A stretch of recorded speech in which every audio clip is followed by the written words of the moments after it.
আসসালামু আলাইকুম। Hello friends, ক্যাপকাটের logo কিভাবে রিমুভ করবেন ফটো এবং ভিডিও থেকে তার বিস্তারিত আলোচনা থাকবে আজকের ভিডিওতে। এখানে দেখতে পাচ্ছেন ভিডিওর উপরে কিন্তু একটা ক্যাপকাট লোগো রয়েছে, আর একটি লোগো রয়েছে ভিডিওর শেষে। এখানে যদি আমরা দেখি যে ভিডিওর শেষে টান দিলে দেখা যাচ্ছে এই যে দেখতে পাচ্ছেন ক্যাপকাট লোগো। এই ক্যাপকাট লোগোটা খুব সহজেই রিমুভ করা যায়। এই যে এখানে শেষে অ্যাড এন্ডিং আছে, অ্যাড এন্ডিংয়ে চাপ দিলে নিচে ডিলিট অপশন আছে, ডিলিট অপশনে চাপ দিলেই এই লোগোটা চলে যায়। কিন্তু এই লোগোটা কিছুতেই যাচ্ছে না। আমার পুরাতন ভার্সন ছিল, সেই পুরাতন ভার্সন আজকে কি মনে করে আনইনস্টল করে নতুন ভার্সন আপডেট দিয়েছি, তারপর থেকেই অনেক কিছু ঝামেলা হয়েছে। আমি নিজেই এখন বিপদে পড়ে গিয়েছি এটা কিভাবে রিমুভ করতে হয়। যাই হোক, সুন্দর একটি সমাধান বের হয়েছে, 100% একটি সমাধান বের হয়েছে। আপনারা যারা রিমুভ করতে পারছেন না, ভিডিওটি ধৈর্য সহকারে দেখুন, অবশ্যই রিমুভ হবে, দেখিয়ে দেবো ইনশাল্লাহ। এখানে ক্যাপকাটের উপরে যদি আমি চাপ দিই, তারপরে এখানে দেখতে পাচ্ছেন ভিজিবল দেখা যাচ্ছে, upper left, upper right, lower left, মানে কোথায় কোথায় দেখা যাচ্ছে ক্যাপকাট লোগোটা, এগুলা কিন্তু হিডেন করার কোনো অপশন নেই। এখানে ছিল হিডেন, এখানে প্রো রয়েছে, আগে কিন্তু এখানে ফ্রি রয়েছিল, এটাও এখন প্রো করে দিয়েছে। এখন আমাদের একটি কাজ করতে হবে, ভিডিওটা আপনাকে আগে এক্সপোর্ট করে নিতে হবে। রেশিও সব কিছু ঠিক করে এটা এক্সপোর্ট করে নেবেন। এক্সপোর্ট অপশনে ক্লিক করে দিন, এটা অ্যাড দেখার মাধ্যমে এক্সপোর্ট হয়ে যাবে। একটু পরে ফিরে আসছি, এটা এক্সপোর্ট হয়ে গেছে। ডান অপশনে ক্লিক করে দিন, আপনার গ্যালারিতে চলে যাবে। দুটি পদ্ধতিতে আপনি ক্যাপকাটের লোগোটা রিমুভ করতে পারবেন। প্রথম অপশনটা আপনাকে প্লে স্টোরে আসতে হবে। প্লে স্টোরে আসুন, প্লে স্টোরে এসে সার্চ বারে লিখুন remove objects photo and video, remove objects photo and video আইকনটা দেখতে পাচ্ছেন। এই আইকন দেখে আপনারা ইনস্টল করে নেবেন। আমার ইনস্টল করাই আছে, তাই ওপেন অপশনে ক্লিক করলাম। এখানে একটু সময় নেবে, সময় নিয়ে পরের অপশন আসবে, ক্রস চিহ্নতে কেটে দিবেন। তারপরে সিলেক্ট ভিডিও নাকি সিলেক্ট ইমেজ, ভিডিওতে আপনি লোগো রিমুভ করতে চান নাকি ছবিতে রিমুভ করতে চান। যদি ভিডিও হয় ভিডিওতে চাপ দিবেন, যদি ছবি হয় ছবিতে চাপ দিবেন। আমি ভিডিওতে চাপ দিলাম, তারপরে গ্যালারিতে চাপ দিলাম, যেহেতু ভিডিওটা আমার গ্যালারিতে চলে গিয়েছে।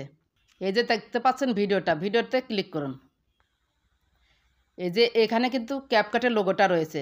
এখানে আপনি আর একটা জিনিস দেখতে পাচ্ছেন, ক্রপের কিন্তু অপশন রয়েছে। ক্রপের অপশনটা সুন্দর করে হাত দিয়ে ধরে চাপ দিয়ে এইভাবে সুন্দর করে সাইজ করে এই যে লোগোর উপরে বসিয়ে দিন। এরপর উপরে দেখতে পাচ্ছেন সেভ অপশনে ক্লিক করে দিন। এরপর রেজুলেশনটা ঠিক করে দিন 1080 পিক্সেল। তারপর আবার রেজুলেশনের পাশে ডান পাশে টিকচিহ্ন আছে, টিকচিহ্নতে ক্লিক করে দিন। এরপর কিছু অ্যাড দেখার মাধ্যমে এই ভিডিওটা সেভ হবে। সব জায়গায় অ্যাড দেখতে হবে, অ্যাড না দেখলে কিন্তু সেভ করতে দিবে না। ক্রস চিহ্নতে কেটে দিন। এরপর দেখতে পাচ্ছেন প্রোগ্রেস 26.07%, এটা 100% হলে এটা সেভ হয়ে যাবে। 100% না হওয়া পর্যন্ত ওয়েট করুন। দেখুন 98%, এরপরে 100 হয়ে যাবে। আমার ভিডিওটা কিন্তু হয়ে গিয়েছে। প্রসেস মিডিয়া, ডান পাশে টিক চিহ্নতে উপরে ক্লিক দিন, তারপর ক্রস চিহ্নতে বের হয়ে চলে আসুন। আপনি গ্যালারিতে চলে যান,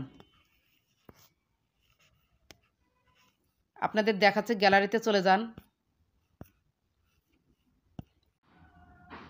ভিডিওস থেকে আমি একটা ভিডিও ক্লিক করে নেব, এইমাত্র যেটা আমি, এই যে দেখুন ওয়াটারমার্কটা কিন্তু নাই, একদম নাই। কষ্টটা একটু বেশি হলো এই আর কি, অনেক কিছু চেঞ্জ হয়েছে।